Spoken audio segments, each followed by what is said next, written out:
আমি পাই না তাহার হুকুম জারি, সে ঘরখানা যার জমিদারি। আমি পাই না তাহার হুকুম জারি, আমি পাই না জমিদারের দেখা, আমি পাই না জমিদারের দেখা, মনের দুঃখ কারে করি, আমি তো সেই ঘরের মালিক নয়। ঘুমাইতেছে বাবা, বলেন বলেন। পরের জায়গা পরের জমিন আমি তো সেই ঘরের, এই জমিদারের ইচ্ছা মতো দেই না জমি চাষ, তাই তো ফসল ফলে না আর দুঃখ 12 মাস। জমিদারের ইচ্ছা মতো দেই না জমি চাষ, তাই তো ফসল ফলে না আর দুঃখ 12 মাস। আমি খাজনা পাতি সবই দিলাম, তবু জমিন আমার হয়ে যে নিলাম। আমি খাজনা পাতি সবই দিলাম, তবু জমিন আমার হয়ে যে নিলাম। আমি চলি যে তার মন জোগায়া, আমি চলি যে তার দাখিলাই মিলে না সই, আমি তো সেই ঘরের মালিক নয়। পরের জায়গা আমি তো সেই ঘরের মালিক নয়। বলো পরের জায়গা পরের জমিন, আমি তো সেই ঘরের মালিক নয়। জোরে জোরে কি আল্লাহু আকবার বলা যাবে না?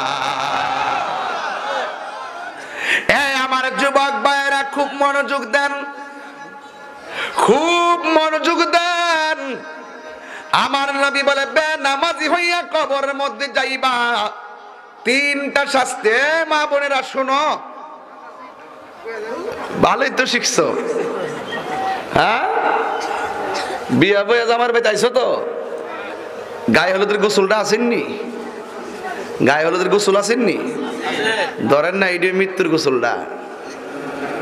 নতুন কাফন পরছেননি? নতুন কাপড় পরছেননি বৈরবে? লাল কাপড়টা ধরেন না, এইটাই কাফনের কাপড়টা। 4 চাকার গাড়ির মধ্যে উঠছিলেন নি ফুল টুল লাগাইয়া?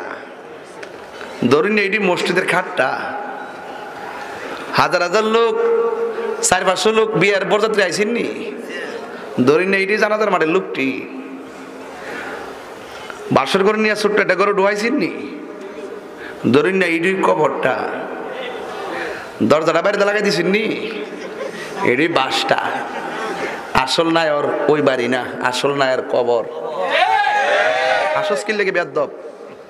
লাজ করে না? হাসস কেন? আরে আমি তো আমারই চিনতে পারছি না বেটা।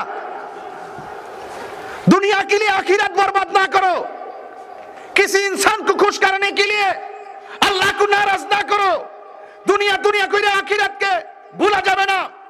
दुनिया के खुशी করতে গিয়ে আল্লাহকে বেজার করা যাবে না। তুমি সংসার করো, আনন্দ করো, ফুর্তি করো, সংসার করো, রুজি করো, ব্যবসা করো, চাকরি করো, যাই করো, বিদেশ যাও, বাড়ি বানাও, আল্লাহ সব সুযোগ দিয়েছে। আল্লাহ বলছে বান্দা তুই সব করবি, ফায়দা কুদিয়াতির সালাত ফান্তাশিরু, তুই নামাজ পড়বি, বাইরে যা, বাইরে তোর জিন্দেগি কর। মাঝে মাঝে এই নামাজটা দিছি কিরে শুন, তোরে যে আমি বানাইছি।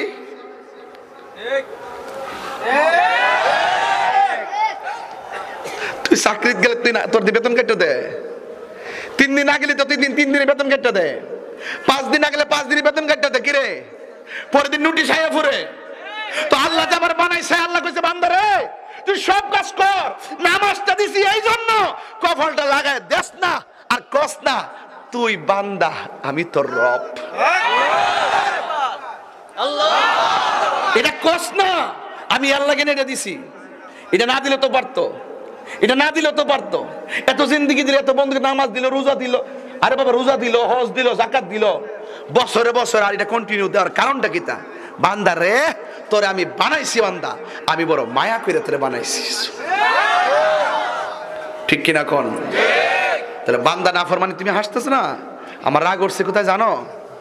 আমি তোমার মাকে বলছি, আমি তোমার বোনকে বলছি, আমি তোমার পরিবারকে বলছি, আমি আমার মাকে বলছি, মা রঙের গুড় আর কত দৌড়াবেন? যৌবন তো থাকবে না, রূপ তো থাকবে না। বাংলাদেশের চিত্রনায়িকা ছিল, নাম হলো অন্তরা, সুইসাইড করে মারা গেছিল। অনেক বছর পরে তার লাশটা ময়না তদন্তের জন্য লাশটা উঠানো হয়েছিল। অনেক মানুষ মনে করছিল অন্তরা অনেক সুন্দরী ছিল, দেখার জন্য মানুষের ভিড় জমেছে। যখন কবরটা করে লাশটা বের করেছে, দেখতেছে শুধুমাত্র হাড্ডিগুলা কাফনটার ভিতরে পইরা পুরানো হয়ে রয়েছে।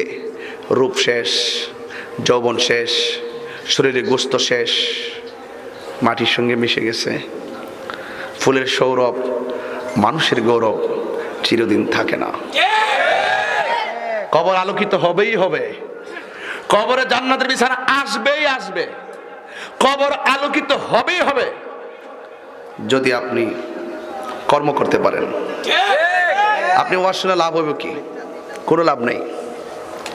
আমি চিল্লাইতেছি না, আপনি মনে করছেন তাইর হিসাব একটু গান টান গাইবো, জিকির টিকির করবো, আমি যাবো সকালে আমরা আমাদের মতো চলবো না, এটার নাম ওয়াজ না। আজকের ওয়াজ আমি কবরবাসী দিকে তাকায় ওয়াজ করতেছি। আজকে আপনার দিকে আমার নজর নাই, কারণ আমি তো আমার বাপরে হারাইছি। কথা কর না কেন? আমি কি বাড়িতে গেলে আমার বাপরে দেখবো? আপনার আব্বা জানা আছেন, উনি বলছে আমার বাবা জায়গা দিয়ে গেছে। আপনি কি মনে করেন না যে জায়গাটা তাকাইলে তার বাপের কথা মনে হয়? আপনি এটা বোঝেন না যে ওনার বাবার কথা